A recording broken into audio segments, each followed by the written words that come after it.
outstanding in so many areas Monday night in Denver. One thing they didn't do well was protect a 20-point lead in the second half. The breakdown led to Jamal Murray's game-winning shot at the buzzer to give Denver a heartbreaking 2-point win over the Lakers. Denver leads the best-of-7 first-round series 2-0. The Lakers have now lost 10 straight games to the Nuggets. What makes Murray's fall-away shot even more frustrating for the Lakers is that he hit it over Anthony Tavis, the Lakers' best defender. AD was in perfect position to contest Murray's shot. The Nuggets' dramatic win spoiled a brilliant night for D'Angelo Russell. Russell dropped a career-high 7 3-pointers to silence all the haters. AD was also brilliant with 32 points and 11 rebounds. LeBron had 26 points and 12 assists. Game 3 is Thursday night at Crypto.com. No debates, no speculation, just the info you need. That's your KBLA Sports Minute. I'm Ray Richardson on KBLA Talk 1580. KBLA Talk 1580 is dedicated to empowering our communities by providing progressive talk radio for our audience. We strive to be an intersectional voice for the voiceless. As a Black-owned and operated station, we are committed to highlighting diverse perspectives and creating safe spaces for meaningful dialogue. We believe that everyone has something unique to bring to these political, economic, social, and cultural conversations, and we don't shy away from the hard conversations about current events. We endeavor to be a beacon of hope and understanding while boldly challenging listeners to think more deeply about difficult topics that impact us all. With this in mind, our mission statement at KBLA Talk 1580 is simple: to create an inclusive platform that promotes civil discourse through honest dialogue and encourages personal growth among our listeners so they can become the active agents of change. Our vision is to establish ourselves as the premier radio network with relevant programming across the beloved community, connecting people through shared experiences and collective power for lasting impact beyond these challenging times.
Live from historic Leimert Park in Los Angeles, California, I'm Tavis Smiley, and I'm so glad to see you and me back in stride again.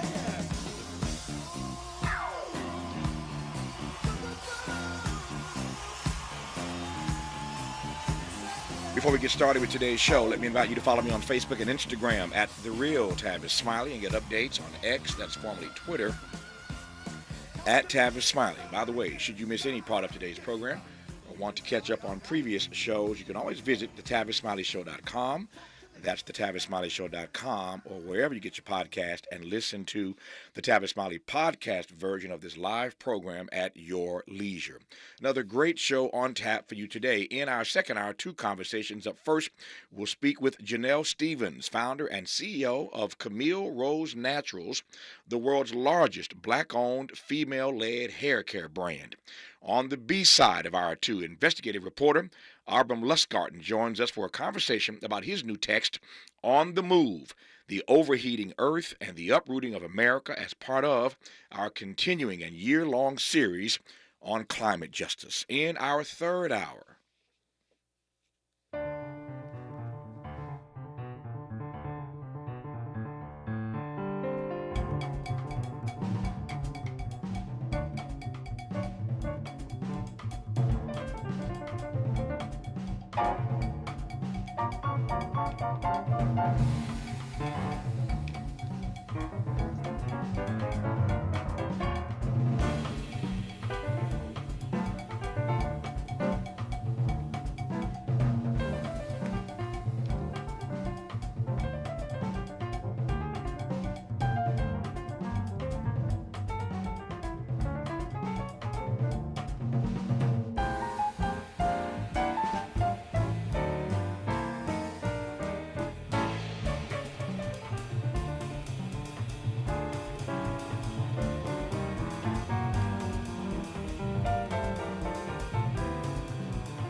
is Jamaican jazz legend Monty Alexander. He'll join us today in our third hour to share his new album project called D-Day. And I know Monty has some amazing stories to share about Miles Davis, Frank Sinatra, and much more, I suspect. Jamaican jazz great Monty Alexander today in hour 3. But let's commence today's show talking politics with Daniel Boguslaw, investigative reporter for The Intercept. Daniel, how are you today, sir? I'm doing well. How about yourself? If I complained, I'd be an ingrate. Even today, I'm doing well, and I'm grateful to be in dialogue with you. Let me jump right in and make the most of this hour that we have. There's a lot to talk about. Let's start with what's happening literally as we speak in this very moment. The judge in the case with Donald Trump.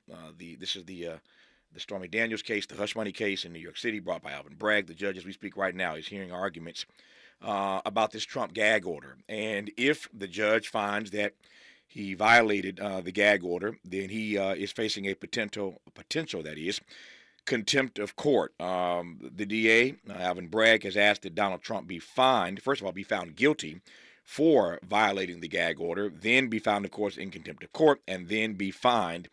We had a fascinating dialogue about this yesterday. I have an interesting point of view, I think. Maybe interesting is the wrong word, but I think there's certain things that Donald Trump ought to be allowed to say that ought not violate this gag order. And I think there is a line that Donald Trump, has to be wary about crossing. On the one side of the line, if he wants to call this trial a witch hunt, that's his right, and he's running for president. He has a right to be heard, and certainly there's First Amendment considerations. If he wants to call it a witch hunt, that's how he sees it. That's his business. Even if he wants to call it, election interference, I don't buy that argument, but he can make that argument. It seems to me. I'm not the judge, obviously. But there is a line. You can't talk about the judge. You can't talk about his family. You can't threaten jurors. You can't talk about the DA in a certain way, at least, or his family. But again, if the DA is bringing charges against you and you don't like this guy and you think it's bogus, then why can't you say that? So it's a really, really thin line. It's a slippery slope. There are a number of metaphors I could use. But the judge is hearing arguments right now about this Trump gag order. All that said, Daniel, your thoughts? I would fully agree with you. I think this has been a recurrent question with the president, former president of the United States, in terms of what is the line between incitement and free speech. And I think it's extremely important to, maintain a legal distinction there, because once you remove that barrier, anything that anyone says that you find appalling or disrespectful or egregious, but which is still inside the bounds of free speech, can be immediately discredited. So I think it's critical that people, hold back their, legitimate feelings towards the former president and understand that, we have to look hard and fast at what the actual legal lines are around incitement. And as you said, the distinction you made, targeting a judge's family certainly crosses into incitement, but expressing free speech is a right that's afforded to all Americans, and so I think we do have to be careful about what we label as criminal in terms of speech acts. Yep, I agree. Even for Donald Trump, we have to be careful about how we label, how we decipher, I should say, this line between incitement and free speech. We'll talk more about that when we come forward. Just getting started in this hour with Daniel Boguslaw, investigative reporter for The Intercept. There's a great deal to cover, including not just the Trump trial, but the story that was developing yesterday, still developing today, about all these students being arrested on campuses all across the country. They were arrested by the dozens yesterday on the campus of Yale and, for that matter, NYU. They are now doing classes remotely at Columbia after a bunch of arrests there. Harvard announced yesterday they were closing down the famed Harvard Yard. And these students are not just protesting, as Daniel knows, we'll talk about it when we come forward again, but they're now calling for U.S. divestment in arms manufacturers, or in arms, rather, that we supply to Israel. That's an interesting argument. As I was reading more about it last night and this morning and just taking it all in, it reminded me of where we were years ago on South Africa and our divestment there, and how that eventually led to the downfall of the undoing of apartheid in South Africa. These students are not just protesting. They are now linking their protests to the arms that we provide to Israel. And they are calling for a divestment, a backing down of these weapons that we supply to Israel. That changes this conversation dramatically. We'll talk about that. And speaking of Israel, we are now 6 months in, of course, past that mark, and Israel has weakened, I think it's fair to say, but not destroyed, as Bibi said he would, Hamas. They've not yet freed all these hostages. So 6 months in, what frankly has really been accomplished. We'll talk about that and a great deal more with Daniel Boguslaw when we come forward on Tavis Smiley. You're listening to Tavis Smiley. Tavis Smiley. Ranked number 45 on the Heavy 100 list of the 100 most important radio talk show hosts in America. Hey y'all, Mona Swain here from Target's new YouTube series, My Cart is Full, where we feature Black founders and creators highlighting their connection to our community. As an actor and content creator, I love using my voice to inspire young Black women who look like me. When it comes to feeding my shine, seeing myself reflected in Black-owned and founded products at Target brings me joy. Together, we are Black Beyond Measure. Learn more at target.com/Black Beyond Measure. Cookie wants to be a professional wrestler. I'm Cookie Serratos, and I'm 11 years old. She also wants to win all the medals. That's why Cookie and her family make every day count, squeezing out her best with Go-Go Squeeze. Okay, Cookie, let's break for a Go-Go Squeeze. Go-Go Squeeze fruit-on-the-go pouches are a nutritious snack made from 100% fruit with no sugar added. Go, Cookie! Because when you nurture your kids, you squeeze out the best in them. Squeeze out the best with Go-Go Squeeze. Not a low-calorie food. Products range from 11 to 13 grams of sugar and 60 to 70 calories per serving. Ew, gotta get rid of this old Backstreet Boys t-shirt. Tell me why. Because it stinks, boys. Tell me why. I've washed it so many times, but the odor won't come out. Tell me why. No, you tell me why I can't get rid of this odor. Have you tried Downy Rinse and Refresh? It doesn't just cover up odors, it helps remove them. Wow, it worked, guys. Yeah. Downy Rinse and Refresh removes more odor in one wash than the leading value detergent in 3 washes. Find it wherever you buy laundry products. Some days I cover up because of my moderate to severe plaque psoriasis. Now I'm hitting the road with clearer skin thanks to Skyrizi, Risankizumab Riza, a prescription-only 150 milligram injection for adults who are candidates for systemic or phototherapy. With Skyrizi, 3 out of 4 people achieved 90% clearer skin at 4 months. And Skyrizi is just 4 doses a year after 2 starter doses. Don't use if allergic to Skyrizi. Serious allergic reactions and an increased risk of infections or a lower ability to fight them may occur. Before treatment, your doctor should check for infection and tuberculosis. Tell your doctor if you have an infection or symptoms such as fever, sweats, chills, muscle aches, or cough, or if you plan to or recently received a vaccine. Thanks to Skyrizi, there's nothing on my skin, and that means everything. Ask your doctor today about Skyrizi, the #1 dermatologist prescribed biologic in psoriasis, and visit skyrizi.com or call 1-866-SKY-RIZZI to learn more. Hi, this is Quentin. A little thing I love about Chick-fil-A chicken strips are how satisfying they are. The chicken strips are amazing. They're always filling, crispy, tender, and juicy. Definitely one of my favorite things on the menu. Especially when you add in that Chick-fil-A sauce. Always the perfect combination. And then personally, you know me, I'm getting a 4 count. I want as much chicken as possible. I'm that guy. Whenever I get them, whether it be lunch or for dinner, in my household, it's always a winner. Order the chicken strips on the Chick-fil-A app today. Real customer paid for their testimonial. Sounds different, huh? This is Tavis Smiley. This is Tavis Smiley in conversation with Daniel Boguslaw, who's an investigative reporter for the Intercept, as we commence today's program in this first hour. Daniel, let me come back for a few more minutes, if I can, to this notion of the gag order that the judge is hearing even as we speak, and whether or not Mr. Trump will be found in contempt of court and be fined.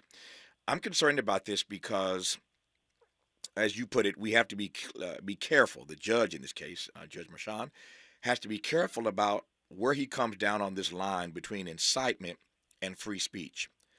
And if he gets this wrong, it aids and abets the narrative that Donald Trump has already strung out, that he is being treated unfairly. But once you cross this line into abridging people's right to free speech, that's really dangerous territory for a lot of reasons. But what really concerns me, is, again, the way that this will add to the storyline, the narrative that Donald Trump is already stringing about the way he's being not prosecuted but persecuted by the system. And so I don't know how this judge is going to rule. I don't know where he's going to come down, but it's as I said earlier, I can't find a better metaphor, better word. It is a very slippery slope, and I just wonder, for all of the effort in these indictments, these 4 different indictments, to get Donald Trump, whether or not, if they play this wrong, they're really playing into his hands. Does that make sense at all to you? Absolutely. And this has been my criticism of what me and my colleagues call the Trump circus all along, which is that, it's like Lucy in the football. Every time there's a new indictment, you get front page coverage in the New York Times, CNN, MSNBC, Fox. And in the end, we've seen over and over again that no matter how many indictments, no matter how much evidence comes out of wrongdoing, it's keeping the former president in the news. His supporters have made it very clear that there's nothing he can do that can't be excused by him as a mob of liberals attacking him. And the question is this the best use of federal law enforcement's energy and the public writ large energy following every twist and turn of these various civil and criminal cases against the former president, when perhaps a more effective strategy to ensure that he doesn't win re-election would be focusing on, the bread and butter issues that matter to voters, and that could potentially peel off some of those voters who are wavering on the line of seeing these things rack up. Not the vast majority of his base who are unflappable in their support. So again, I think that's definitely a correct read. I think that the damage is already done either way. Whether the charges go through or not, he's gotten earned media. And fortunately in his case, all publicity is good publicity, and I think it keeps his name in the news. It keeps attention focused on him, which he likes, even though he rails against it. And I think ultimately there's a more efficient way forward for undermining his power. Let me quote now from Alvin Bragg, the DA in this case, the African American, the brother DA in Manhattan. The case is not, the core of it is not money for sex. We would say it's about conspiring to corrupt a presidential election and then lying in New York business records to cover it up, close quote. Those are the words of Alvin Bragg. So that's his story. But everybody who's watching this case, every expert tells you that it is not necessarily a slam dunk that Alvin Bragg wins this case. For starters, all Donald Trump needs is one person to say, I'm not buying it. It is money for sex. Trump has denied that he had sex with Stormy Daniels. We'll see what she has to say when she testifies. There were some developments yesterday in this case that make it less likely that Donald Trump, which is his right, will in fact testify, because now the judge rules that they can ask him about E. Jean Carroll and other cases he's lost. So the things that are on the docket that they can ask Donald Trump about has expanded. And that may be a reason why his lawyers refused to let him take the stand. Of course, you recall the last time somebody tried to tell Donald Trump what he couldn't do, namely on January the 6th. He couldn't go to the Capitol. He jumped in the beast, the presidential car, and tried to force Secret Service to take him to the Hill anyway. So because his lawyers say don't do something, it does not suggest in any way to me that Donald Trump won't do what he's being told not to do. But so we'll see in the coming weeks whether or not Donald Trump takes the stand himself. That said, this is not a slam dunk. Work with me, Daniel. So if it's not a slam dunk and all Donald Trump needs is just one person to say, I'm not buying Alvin Bragg's case, it's money for sex and y'all are doing too much here. If Donald Trump wins this case, you talk about the right being emboldened. If he wins this case against or is not found guilty in this case, which is, we are told repeatedly, the weakest of all the 4 cases, many people argue they shouldn't have brought this case in the first place. And it turns out that this is the case of the 4 that gets to go first. These other 3 cases are likely not going to be adjudicated between now and Election Day. So if Donald Trump wins this case, how does that embolden his followers, number one? And then I got a follow-up. Take it from there. Sure. Well, I think if he wins this case, then he wins his indictment of the criminal justice system. And quite frankly, I think that you have to look at all the players and the incentives here. I mean, there could very well be criminal wrongdoing. At the same time, there's all sorts of incentives, not only for Trump's personal lawyers to say that they represented the former president, but also for the headhunters who are coming from him, who want to nab the biggest game out there on the savannah. And I think the reality is that we live in an unfortunate world where there's a series of very perverse incentives, which are justified often under the rule of law, but in reality often benefit individuals on the left and the right, who are drawn into the maelstrom, the whirlpool of Trump's orbit. And even if they say they're defending democracy or upholding the rule of law, he has developed a incredible power for transforming that aggressive energy directed towards him into a personal asset and a way to boost his profile. So I think you're right. I think it certainly will embolden his supporters even more if he manages to get this tossed. But at the same time, I think the damage is already done and has been done for years now. I think he's proved that, going after him in the court of law is ineffective one way or another, even when he's forced to pay out millions of dollars in claims. The most effective way is putting forward someone who people respect and listen to even more than him. And unfortunately, I think we've seen time and time again that no amount of indictments, dozens of which have been brought, are able to take him down. There is no opponent in a court of law in this country quite like the U.S. government. The resources seem endless. And if and when, which has been the case many times in history, if and when you can beat back the government, when you can beat down the government, and in this case, if you're the first former president to be criminally prosecuted and you can beat back the government, well, you talk about a change in a narrative. I shudder to think what happens to Donald Trump and to his supporters, and they're already energized to begin with. But if they can defeat the government in this case, and again, all they need is one, it's going to be fascinating, for lack of a better word. The flip side of him winning this case is that he is convicted. And if he is convicted, every poll, survey, and study I've read, Daniel, I'm reading the same stuff you're reading. You're probably reading more of it, given that you are an investigative reporter and I'm just a talk show host. But everything I'm reading suggests to me that even amongst his own supporters, if he is convicted, it does drop the level of his support. It does drop the energy, decreases the energy that they have for him. To your point, not much he can do that makes them think that Joe Biden or anybody else is a better candidate, but the numbers are clear that his support does drop if, in fact, he's convicted in any of these cases. And again, this may be the only one that gets to a verdict between now and November. And you combine that with the fact that while he's been winning, he's won all these primary states. Essentially, he's underperformed in these primary states. So that if, in fact, he is convicted in this first of these four cases, that could be a path to victory, strangely, bizarrely, for Joe Biden.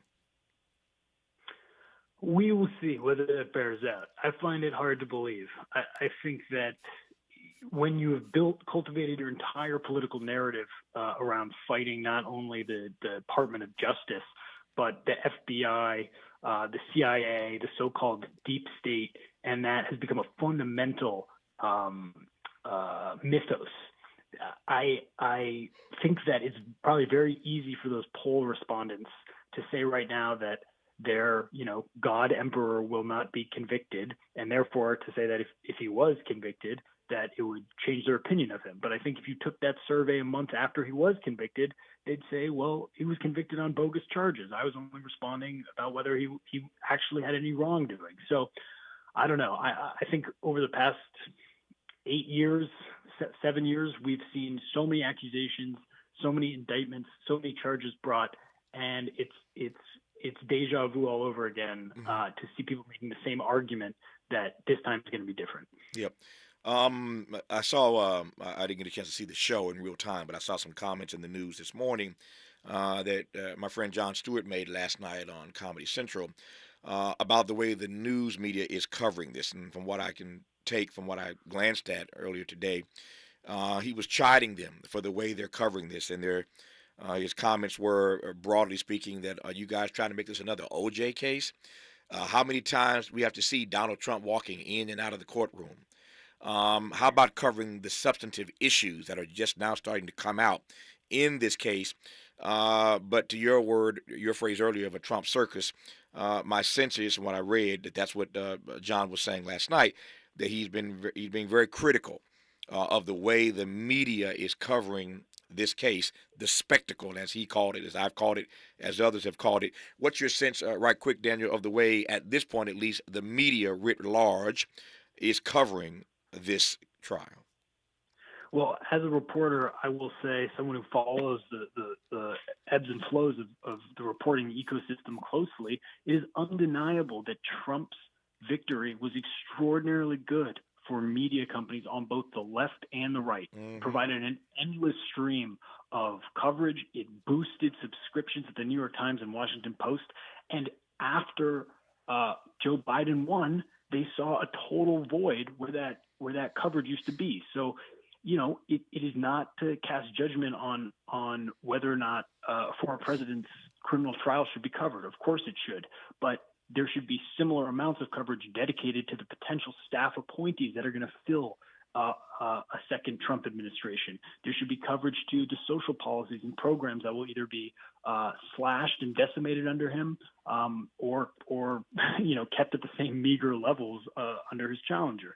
And the notion that extreme coverage of this trial is more effective than that at educating voters, I think, is laughable. Yeah, I think what Daniel just said is that that Joe Biden may be good for the country, if you believe that. Many of us do. That he certainly is far better than Donald Trump.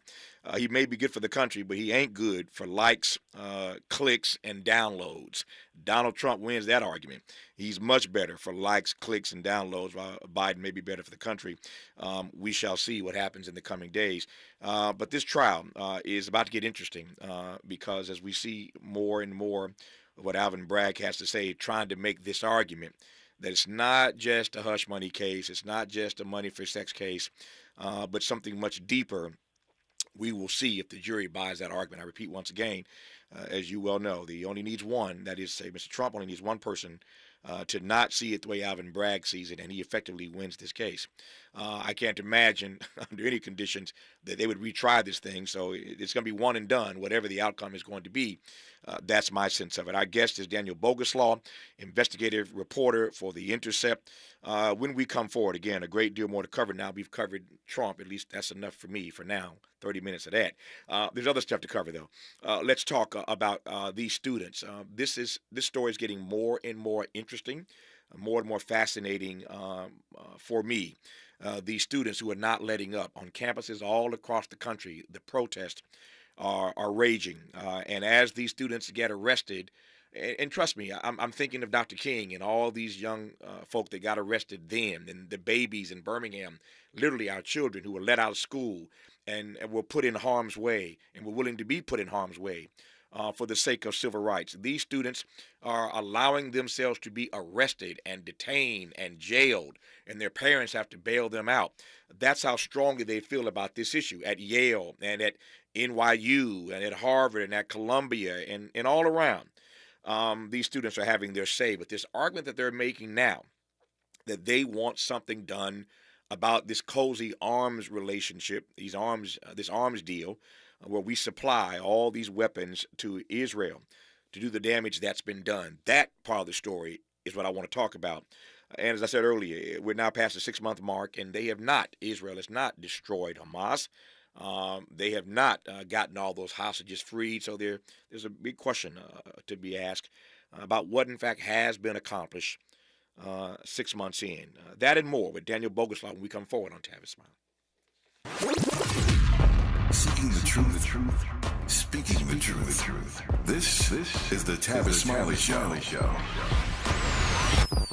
Paid for by government.com. Did you know? The United States Mint has issued a new Morgan silver dollar coin in proof condition for the first time. Not only that, they are also minted in 99.9% pure silver for the first time ever in history. Coin experts are calling this an amazing opportunity for anyone that knows the enduring popularity of Morgans. But you must hurry. Only 400,000 of these legal tender silver dollars were issued. These first ever Morgan silver dollars are brand new with stunning mirror-like finish, minted by the iconic San Francisco Geico Mint. Call now and you're guaranteed a new first ever 99.9% pure silver proof Morgan dollar. To learn more, call 1-800-973-9717. If you order now, you will receive a free coin collector bonus pack, a $25 value, free with every order. Call 1-800-973-9717 now to secure your new Morgan silver dollars before they are gone. That's 1-800-973-9717.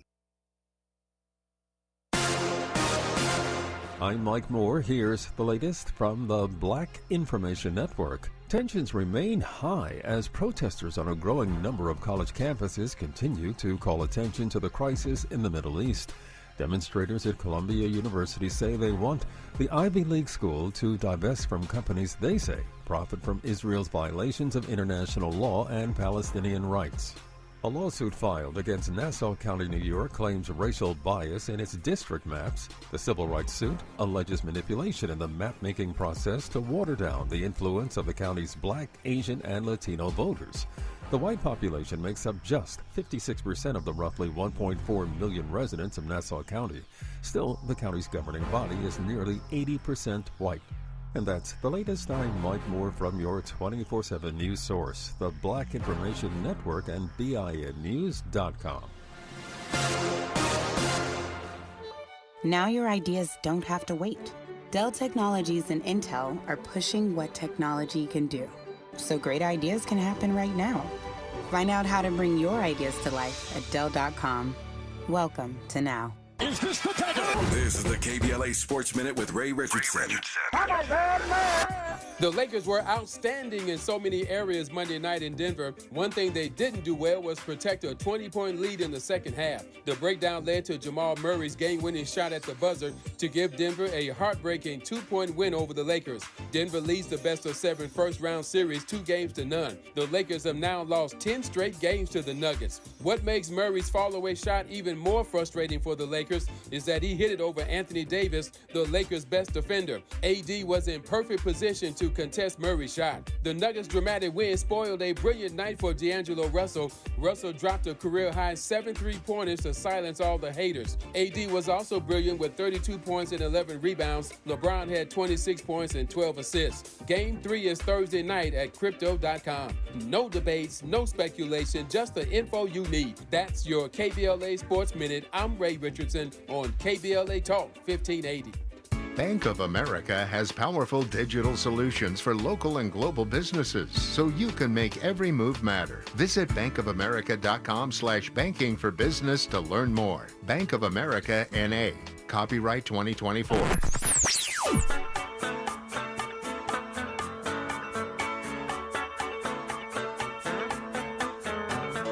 This is KBLA Talk 1580. Talk radio. That's music to your ears. We're unapologetically progressive. KBLA Talk 1580. KBLA Talk 1580. We've got a lot to talk about.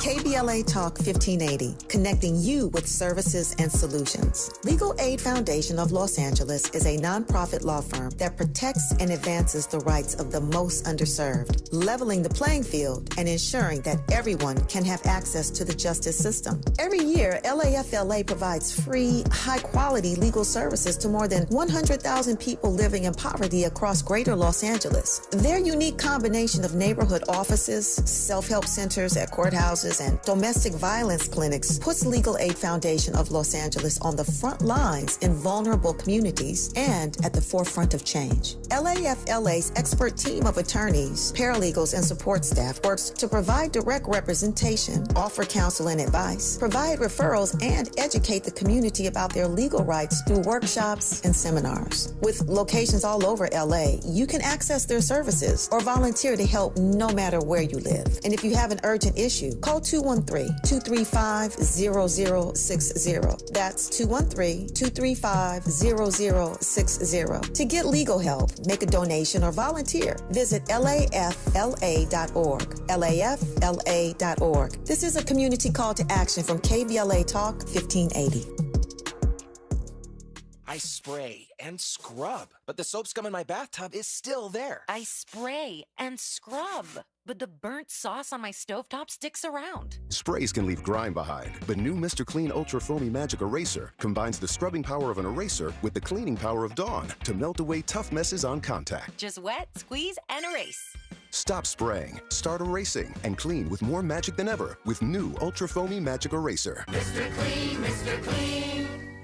Hi, I'm Reverend Gerald, host of Urban Family Focus here on KBLA Talk 1580 on Saturday mornings at 7 a.m. In an effort to help reduce the impact of hypertension in our community, Providence is offering free hypertension assessments. The first 30 people to visit KBLA1580.com and use the link or QR code to register will receive 2 tickets to the Amazing Grace Conservatory presentation of Aladdin, A Whole New World for Real, at the Crenshaw Performing Arts Center, May 25th and 26th. Go to KBLA1580.com right now and be one of the first 30 to register for your hypertension screening and receive 2 tickets to Aladdin, compliments of Providence and KBLA Talk 1580. At KBLA Talk 1580, we've got your black. Ready to re-examine your assumptions and expand your inventory of ideas? More of Tavis Smiley coming your way right now. More of Tavis Smiley and Daniel Boguslaw coming your way right now. He is the investigative reporter for the Intercept, and I'm pleased to have him on. Before I get to these students and some other issues, Daniel, I've been reading your writing and your reporting about Washington's handling of the Iran-Israel conflict. I don't need to color it much more than that. Tell me what you've learned in that regard. Well, I think really what we've learned is that there has been a conflict bubbling under the surface that global watchers are really seeing exposed for the first time before it quiets down. We're seeing a dramatic shift, though, in the network of relationships surrounding Israel and Iran. You know, whether it was the Trump administration or the Biden administration, normalization of Gulf states like Saudi Arabia and United Arab Emirates with Israel has been the championed policy for ratcheting down tensions in that region. And what this attack really showed was that those relationships, which have been heralded by both administrations, are much more fragile than we've been led to believe. Iran basically threatened Saudi and UAE and said, if you get involved in this mess, you're going to be added to our enemies list. And, basically overnight, we saw those countries, which were once steadfast supporters of both the United States and Israel to a large extent, basically back away and calm down. So I think, again, we're really seeing the full shakiness of a Middle East, which pundits and politicians have said is being stabilized, start to break down overnight. Yeah. We know full well the history of protest in this country, and for that matter, around the globe. And we know the power that resides in protest when people are committed to their cause. I mentioned earlier the protest in this country years ago that helped to defeat apartheid in South Africa. I mentioned moments ago the civil rights movement and the students and the babies in Birmingham and beyond who took to the streets when the nation saw the dogs being sicked on these babies and the water hoses, fire hoses being turned against them, and cops with billy clubs beating young people. When the nation saw that, these protests made a difference, obviously. And I'm starting to feel that way now about these student protests across the country regarding Gaza. I'm looking at a story right now that students are setting up Gaza solidarity camps, calling for a divestment from Israel all across the country. And so it's not just Yale and Harvard and Columbia, but it's also Barnard, it's Vanderbilt, all across the country. I could call the names of colleges from California to the Carolinas, where again they are now setting up what they are calling Gaza solidarity camps, but more to the point, calling for divestment from Israel. I've said this on this program before. I think that we are living in a different age. It's a different era, and this conversation about the U.S.'s relationship to Israel and all the financial support that we have provided to Israel, that conversation has come under a different lens. There's a different scrutiny now about that conversation, even inside the White House. You saw the stories weeks ago, Daniel, that there are folks inside the White House on the staff who've expressed their concerns to the president about this particular issue. So what I want to talk about specifically are two parts. I'll let you take it from here. One is what you make of these student protests, and secondly, what do you make of the dynamic and organic conversation specifically that's jumped off now about divestment from Israel? Well, to start with divestment, I mean, I think this is students, taking an issue that's close to them and using it to amplify their messaging. I think the Biden administration has been extremely concerned about the youth vote. People are not energized for Biden. They don't think that he's responding to their concerns and their priorities as young people.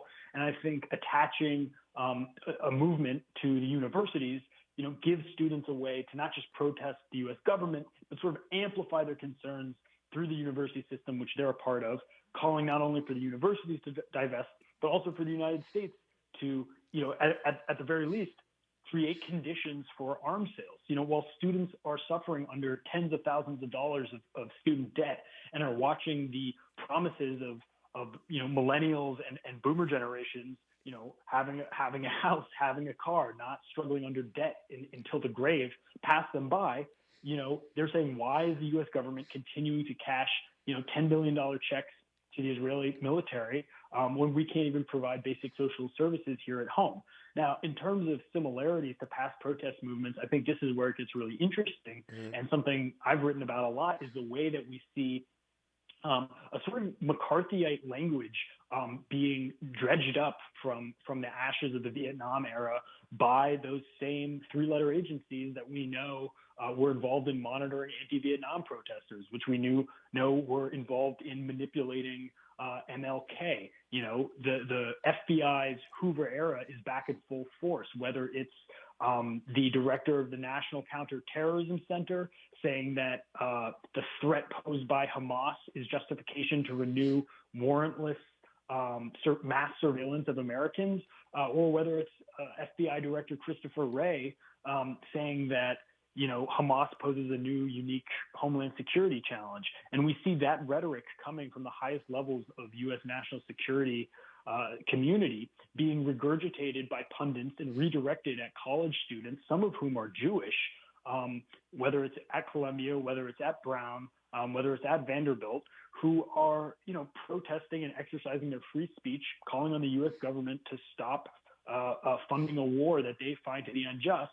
And the response, whether it's from the national security community, politicians, or pundits, is to label them as domestic terrorists. And I think, just as we were talking about with Donald Trump and labeling his speech as violence when it's not legally, when there's no legal precedent for that, it's extremely dangerous to label peaceful protesters as terrorists. And I think, one difference we're seeing between Vietnam, although not a huge difference, is the connection to Hamas, a recognized terrorist organization. But again, the vast majority of these protests are not pro-Hamas. They're calling for very specific monetary changes, whether that's deinvestment of their universities or whether it's a larger national deinvestment from the Israeli military and persistent U.S. arm transfers. But just to reiterate that point, I do think that the Vietnam civil rights era comparison is apt, especially when you look at the response from national security agencies, which are clearly eager to insert themselves into these protests. Let me go out on a limb here. We'll talk to Daniel Boguslaw about this more when we come forward in just a moment. But let me step out on this branch and say to you right now that my prediction, which really ain't that bold, if you know history, my prediction is that when we get to Chicago this summer, and I'll be there live for the Democratic National Convention, the storyline is not going to be Joe Biden and the nomination. It will not be Kamala Harris. The storyline is going to be all these protests outside of the United Center. That's going to be the story. The story is not going to be what happens on the inside. It's going to be the coverage of all that's happening on the outside. And in that way, 2024 is shaping up to be so much more like 1968 than I even thought just a few weeks ago. But if these student protests on these campuses across the country continue to grow, and I suspect they will, because the more you arrest, the more committed they're going to become. They understand the storyline that they're helping to write here. So my prediction is that 1968 is going to be repeated in 2024 on steroids. We'll talk about that part when we come forward on Tavis Smiley. Hope, agency, dignity. This is Tavis Smiley. Can you dig it? Come on! What is dedication? My biggest fear in the middle of my addiction was that my kids wouldn't have a father. And I started thinking, you know what? This isn't my story. I definitely had to become a better man to be a better father. It's important to me that my kids are empowered and truly believe that if they can think it, they can do it. That's dedication. Visit fatherhood.gov to hear more. Brought to you by the U.S. Department of Health and Human Services and the Ad Council. Joey from Vermont, a farmer trying to get through the winter. Adriana from South Carolina, a single mother living paycheck to paycheck. Liam from Ohio, an injured father struggling to provide for his family. Hi, I'm Shanola Hampton, and I support the Feeding America network of food banks because they help provide over 6 billion meals to people in need each year. Learn more at feedingamerica.org. Hello, this is Dr. Rosa Milligan calling authors and business owners to register now for Black Writers on Tour plus Business and Tech Expo Saturday, April 27th, 10 to 3 p.m. at the Carson Community Center. Authors, aspiring writers, learn how to write, publish, and sell your book. Business owners, let people know where you're at. Call 323-750-3592. It's a free event. You heard right, free. And there's something for everybody. Go to blackwritersontour.com and register today. 323-750-3592. Literacy and technology is everybody's business. Black Writers on Tour, Saturday, April 27th, 10 to 3 p.m. Admission and parking is free. See you there, 323-750-3592. BlackWritersOnTour.com. Don't you miss it. We used to argue about whose turn it was to clean the gutters, but then I had Leaf Filter gutter protection installed. Wait, I told you Leaf Filter had free inspections and estimates and a lifetime guarantee. Meaning we never have to argue about whose turn it is to clean the gutters again. But I visited leaffilter.com/beacon first. No, I did. It doesn't matter who. Visit leaffilter.com/beacon to schedule your free gutter inspection and get up to 30% off today. See representative for warranty details. Promotion is 20% off plus a 10% senior or military discount. One discount per household. Did you know that feeling sluggish or weighed down could be a sign that your digestive system isn't working at its best? Taking Metamucil every day can help. Metamucil fiber powders help promote your daily digestive health using a plant-based fiber called psyllium. The gelling action of this special fiber traps and removes waste so you can feel lighter and more energetic. Metamucil, promoting digestive health for a better you. Learn more at metamucil.com. These statements have not been evaluated by the Food and Drug Administration. These products are not intended to diagnose, treat, cure, or prevent any disease. Who do you trust to get at the truth? Tavis Smiley. That's who. The conversation continues right now. So, Daniel, you think I'm right or wrong about what's going to happen in Chicago this summer? Well, the historical parallels are definitely all lined up, and I think that, if the interruptions at various Biden campaign events are anything to go by, then, the momentum doesn't seem to be slowing down. But I think that in order to really build to that crescendo, I think that protesters need to do the same thing that was happening during Vietnam. I think the single most effective tool that protesters have for getting mass buy-in from all types of Americans is, connecting this back to day-to-day struggles. Mm-hmm. And I think, when people all over the world see images of U.S. bombs decapitating children, when they see pictures of U.S.-funded soldiers lining up people in their underwear blindfolded, this puts Americans at risk in America. Mm-hmm. It delegitimizes our standing around the world in Latin America and East Asia.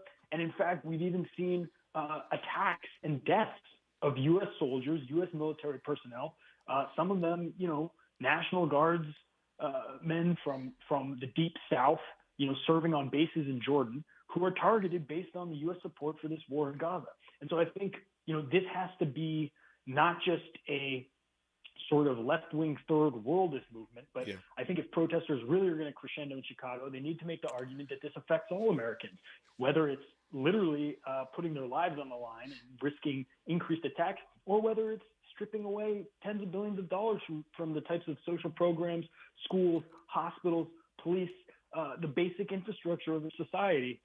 This affects everyone, and I think that's going to be the message that resonates in Chicago if they can make it to it. Let me ask you right quick before we come forward here, whether or not you think there is, or see, a better way to put it, any appetite at the moment in Congress for a U.S.-Israel divestment conversation.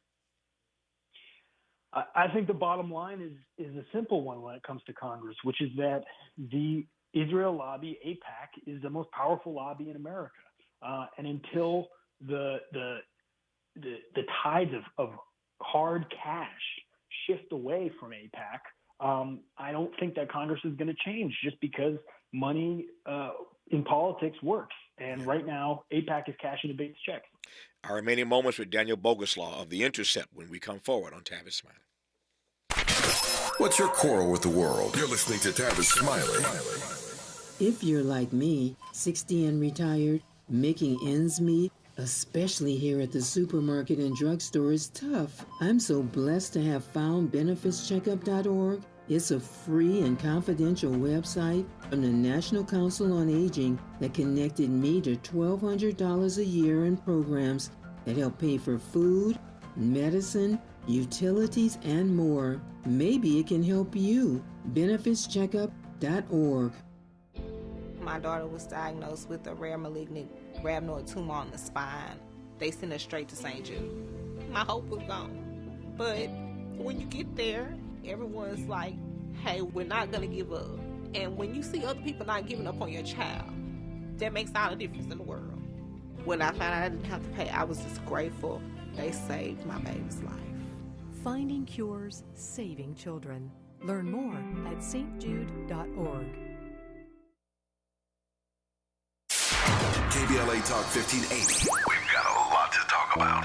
KBLA Talk 1580 believes in community empowerment through the arts. Tia Chucha Central Cultural is on a mission to transform community in the Northeast San Fernando Valley and beyond through ancestral knowledge, the arts, literacy, and creative engagement. The Northeast San Fernando Valley has a population of about 500,000, the size of the city of Oakland, yet it has no bookstores, art galleries, or full-fledged cultural spaces until Tia Chuchas opened its doors in 2001. Founded by renowned poet and activist Luis Rodriguez, Tia Chuchas Cultural Center provides a year-round free or low-cost arts and literacy bilingual intergenerational programming in mural painting, music, dance, writing, visual arts, healing art sessions, and healing talking circles. Activities also include Mexica, Aztec dance, indigenous cosmology, philosophy, and 2 weekly open mic nights, one in Spanish, the other in English. In addition, they host author readings, film screenings, and art exhibits. To express yourself, heal yourself, attend an event, or volunteer, please visit www.tiachucha.org. That's TIACHUCHA.org. This is a community call to action from KBLA Talk 1580. Eggs are a staple in our diets, and there's only one egg with more delicious farm fresh taste plus superior nutrition. Eggland's Best. With more vitamins, including 6 times more vitamin D and 10 times more vitamin E, plus 25% less saturated fat than ordinary eggs. Available in so many delicious varieties. Classic, cage-free, and organic. Eggland's Best. Better taste, better nutrition, better eggs. Smart talk for curious people just like you. You're listening to Tavis Smiley. Tavis Smiley and Daniel Boguslaw of The Intercept. So, Daniel, you've been writing about this, you and your team at The Intercept, for all 6 months of this war campaign inside of Gaza, inside of Palestine. Your sense of what, in fact, has been accomplished in these 6 months. As I said earlier, it's hard to argue that Hamas has not been weakened, but that ain't what Bibi Netanyahu said he was going to do. That was not the goal. They said they were going to destroy, abolish, wipe out Hamas. That ain't happening, as I said 6 months ago. And secondly, off the top of my head, there are a long list of these issues I could point to, but they've not been successful even in freeing all the hostages. So I ask, to your mind, and given what the Intercept has been covering, what has in fact been accomplished in the last 6 months? Well, I think first and foremost, what's been accomplished is that Netanyahu has remained in power. He's been able to use this war and its prolongation to maintain control and try to navigate under his own trial, which he's been very fortunate to have this conflict under him as a distraction for. I think his escalations with Iran have further prolonged the destability of his country. And, I think the main accomplishment is that he's still in power. There's no metric to determine how many Hamas inspired fighters have been created through the distribution of images and videos of alleged war crimes and brutality in the Gaza Strip. So there's no way to even measure whether Hamas has been reduced or strengthened based on the fact that we don't have a measurement or a metric of the people who are inspired. And meanwhile, the United States just authorized more military funding, even though it's unclear that despite Biden's direct statements to Netanyahu to wrap things up, there's any intention of doing so. Meanwhile, Israel has lost national standing in the global stage and has effectively created a massive thorn in Biden's side for his 2024 reelection chances. So in terms of hard gains against the enemy in Israel, I think there's little to point to. But in terms of global and domestic disruption, I think there's plenty to go around. Yeah, I think a thorn in Biden's side is a charitable and generous read of what this has done. We shall see, Daniel, but that's charitable and generous as far as I'm concerned. I close on this note, and I'm glad you raised it. I don't know that we, and by we I mean all of us, all Americans, I don't know that we give much consideration to the brilliant point you made a moment ago. When you kill 30,000 plus people, unless you're stuck on stupid, you have to know that you are inspiring thousands more people. You can't kill 30 plus thousand people and not think that their loved ones and that others are not going to be inspired by that. So in many respects, it's I don't even want to say it on the radio, but you take my point. It's something we don't talk about, but it just means that this thing is unending. Absolutely. Yeah, I'll leave it there. His name is Daniel Boguslaw. He is the investigative reporter for The Intercept, and I have been delighted to have him on this program to discuss all the breaking news of this day. Again, we shall see a little bit later what the judge decides in the Trump gag order, and of course we'll continue to follow the issues in the Middle East as they warrant. Daniel, good to have you on the program, my friend. All the best to you, sir. All right, thanks for having me. Good to have you on. 2 great hours in front of us. You're listening, and I'm glad about it, to Tavis Smiley.